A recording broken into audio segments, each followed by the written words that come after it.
He won't be satisfied by this.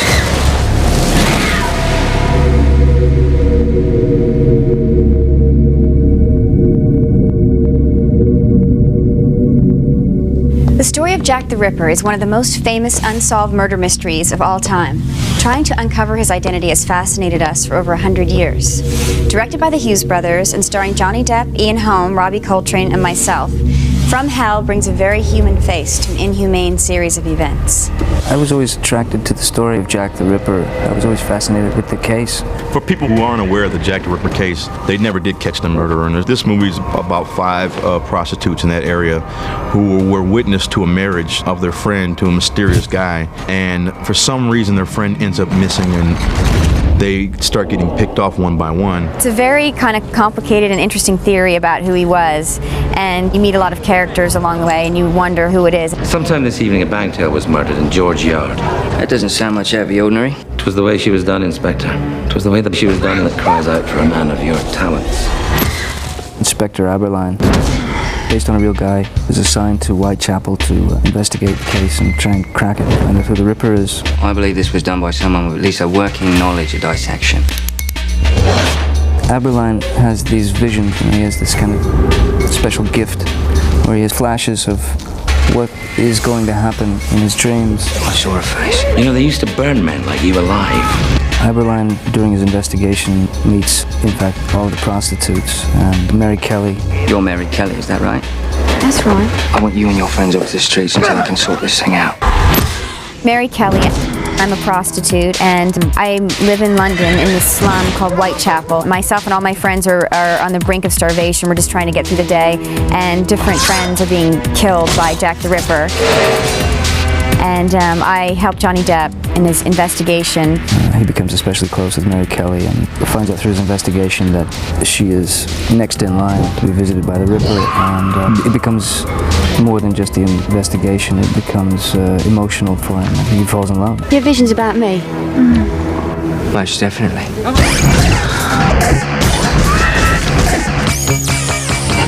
At least one of her organs was removed. Is it possible, sir, that the killer is an educated man? I must admit, if I were you, I'd look for someone with a thorough knowledge of human anatomy.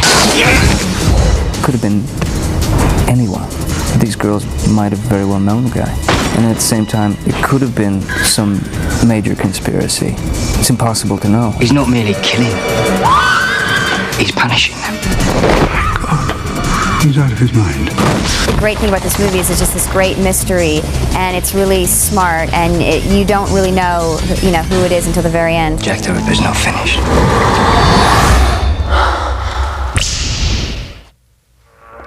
Who was Jack the Ripper? A butcher, a doctor, a social miscast? There's so many theories, it's hard to separate them from the actual police work. Well, Jack the Ripper is a man, they think, that murdered 5 women. They haven't found him, and they never will find him. So it's still a mystery, and that's why people are still fascinated by Jack the Ripper, because they can't find the man. It's like the Titanic. It's one of those great mysteries that nobody's ever solved. Well, the Scotland Yard files on the Whitechapel murders cover 11 murders beginning in April 1888 and ending in February 1891. Now, all these murders weren't committed by the same hand. What we're looking at with Jack the Ripper, the canonical 5 murders committed by the Ripper were between the end of August 1888 and the 9th of November. He was, on record, the first serial killer of his kind. One day, men will look back and say that I gave birth to the 20th century. You're not going to see the 20th century. Jack the Ripper, the name came from one of the letters at the time of the murders. When it started getting all that press, all these letters started coming in. So Jack the Ripper, the name, first appeared in one of the letters, which most of the Ripperologists believe are all fake. They're rubbish, you know that. Scotland Yard has something like 230 letters supposedly from Jack the Ripper, of which, ironically enough, that's where we get our title. The only one that is believed to be legitimate, which is in the British Museum today. It was a letter that came with half of a human kidney, and they did believe it was from Jack, and it had the return address, which is very crucial to our film. From hell. Well, at least they got the address right. I believe this was done by an educated man, such as a doctor. Educated man? That's preposterous. Probably a tradesman or a butcher. Possibilities as theories as to who Jack the Ripper was go in all directions. There's a very famous letter called the Detective Littlechild letter, where he says they caught Jack the Ripper, and because he was a doctor, they gave him bail, thinking he would be too decent to skip bail. But he was an American doctor. He, sure enough, skipped bail, went to Paris, and ended up back in America, where reputedly he continued murdering in America. And the doctor's name in that case was Dr. Tumblety. Well, one thing's for certain. An Englishman didn't do it. My own personal theory is that on the night of the double murder, we have the best clue ever, and we know that he's going into the neighborhood where they're trying to find him. He must therefore have been someone who fitted into this neighborhood, someone who didn't stand out from the crowd. Aaron Kosminski, a poor Polish Jew living in the heart of the area, who was apprehended effectively in December 1888, was placed into Stepney Workhouse Infirmary, and from there he went to an asylum. There's several theories on who Jack the Ripper is, and the one that's most popular is the one we chose to do, which is the world conspiracy, they call it. There's too many odd facts to reconcile it not being somebody of influence. For 2 weeks, the London police in that area were on what's called high alert. The day after what would become the final murder, the London police are taken off high alert. But did someone know there weren't going to be any more murders? There's all kinds of facts that lead to the conclusion that there is somebody of influence. And you have other theories that deal in like an American doctor, or you have a school teacher, and there's, I suppose there'd be like 30 or 40 of them basically, you know, but you can't make all the theories in one movie. Well, that proves it. Whoever created the name Jack the Ripper was a marketing genius, because you can say that name to anyone, anywhere in the world today, and it will immediately conjure up vivid images of foggy, gaslit streets and an untold horror stalking his unsuspecting prey through the back streets and alleyways of the East End of London. Whether commenting on civil unrest and menace to society, or highlighting social issues in the heist movie Dead Presidents, or theorizing about Jack the Ripper, the Hughes brothers do everything with a sense of conscience and style all their own.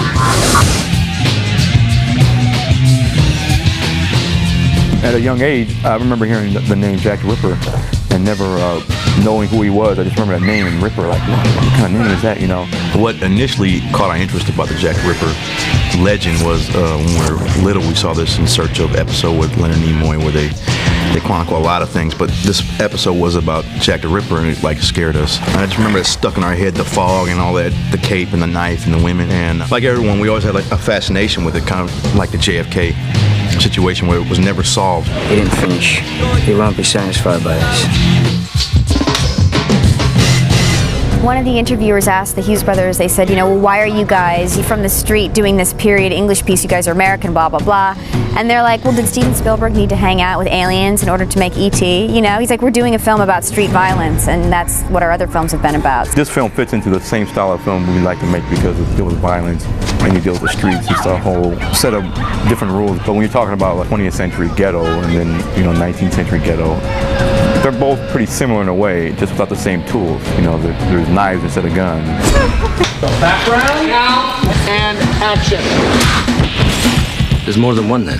There was always that thing inside my head going, well, how does this work, you know? One guy come over and say, you know, do this, you know, the other guy comes over and, you know, contradicts him completely. Will it be like that? But no, in fact, their process, it's really terrific, and they've got it down beautifully. Me and my brother both work in separate areas while we're on the set. He deals with the actors in rehearsal and on the set. And I deal with the camera and the technical side and setting up shots and color palettes, but then we both blur the lines, and you might have ideas on shots, I might have ideas on performance and stuff like that. They're so fun, and they're so well prepared, and everything's so well thought out that when they come to work, they're just incredibly relaxed and love to hang out and play music all the time. If you can come to the set and be, you know, clown around, be relaxed, play music, socialize with everybody, I think everybody gets relaxed, and I think the best comes out of that. I think they're bringing to the movie like a real rawness, you know, instead of this very overly precious period feeling. I think they are bringing like a raw, emotional, passionate, exciting take. Cut. The key to any investigation is attention to detail. And from hell, no detail was too small for the Hughes brothers, who used actual case evidence to recreate Ripper's settings and murders. What was really impressive about it is that the Hughes brothers, Alan and Albert, were really, really, really sticklers for detail and to the truth, you know. the exact position of the body, the exact position of this window here, where the window was broken in Miller's court. I mean, down to the cobblestones. Those guys were here like, oh no, that's wrong, look at the picture. When we sat with Martin Childs, the production designer, and talked about building the Whitechapel sets, we looked at historical photos, looked at the past movies too, and different movies in this time period, and also went on the tour of the real Ripper murder sites. The big undertaking for this was that we had to reproduce Whitechapel, we had to produce the East End of London. And had we shot this in the UK, if you go there now, a lot of buildings still exist, but you can't turn around and shoot the reverse of them. So what we did here was create something where you could shoot 360 degrees of Victorian London. The actual victims actually walked up and down this street, and we created the church and the pub, and they still exist to this day in London. It's the only two pieces that really stayed intact. Our set was so big that it's like the sets of the 30s and the 40s of big epic movies. You can't build that kind of set anymore because it's literally a whole backlot into of itself, just for one film. He's taken at least one of her organs. This ain't killing for profit. This is ritual.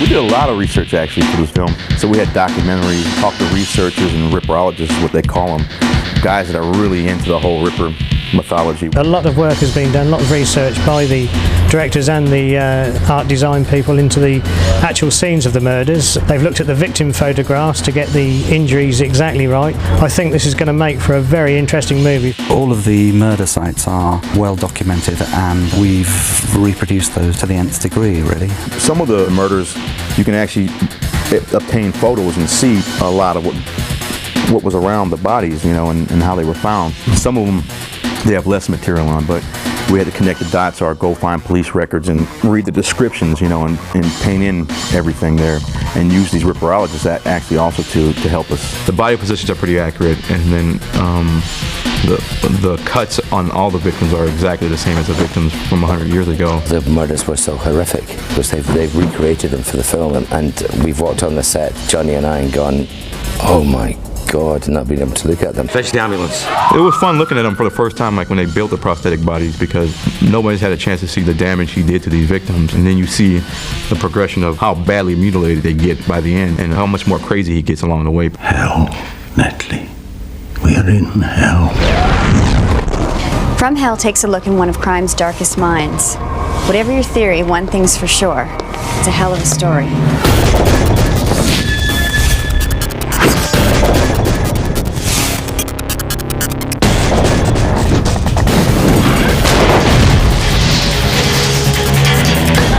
I shall tell you where we are. We are in the most extreme and utter region of the human mind. A radiant abyss where men meet themselves.